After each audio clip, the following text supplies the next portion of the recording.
నువ్వు వ్యభిచారము చేయవలసిన అవసరత లేదు, దొంగతనము చేయవలసిన అవసరత లేదు.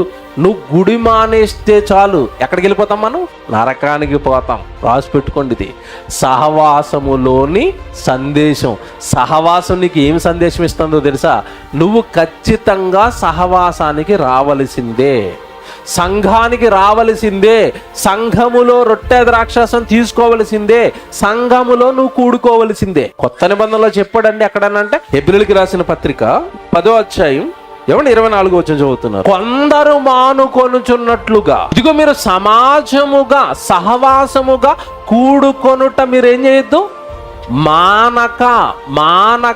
మానేసావంటే ఏం చేసావు? ఇప్పుడు నువ్వు ఆజ్ఞ అవదా? ఇది పాపం అవదా? నాకు చెప్పాలి. ఎవడ మన బుర్రలో చిన్నప్పటి నుంచి ఎలా పూజిస్తారంటే, నువ్వు వ్యభిచారం చేయట్లేదు కదా, భక్తిపరుడువే. దొంగతనం చేయట్లేదు కదా, భక్తిపరుడువే. మరి గుడికి రావడు, దేవుడి కొరకు బ్రతకడు, దేవుడి కోసం ఏ పని చేయడు, అసలు దేవుడి సన్నిధిలో అసలు బైబిల్ తీసి చదవడు, ఇంట్లో ప్రార్థన చేసుకోడు. ఏమి చేసుకోకపోయినా కేవలం బాప్తిస్మం తీసుకుని ఆదివారం గుడికొచ్చి రొట్టె ద్రాక్షరసం తీసుకున్నంత మాత్రాన భక్తులైపోతారా?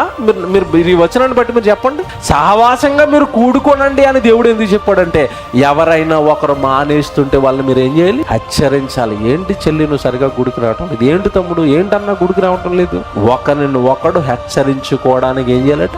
సహవాసంగా కూడా. నువ్వు దేవుడి సన్నిధికి దూరం అయిపోతే పాపంలో పడిపోతావు తమ్ముడు, పాపంలో పడిపోతావు చెల్లి. వద్దు, దేవుడి సన్నిధి మానొద్దు, బైబిల్ తరగతులు మానొద్దు, సెమినార్లు మానొద్దు, ప్రార్థనలు మానొద్దు. వచ్చేయండి, దేవుడి దగ్గరకు వచ్చేయండి. దేవుడికి మీరు దూరం అవ్వకండి. ఇదే సహవాసములోని సందేశం.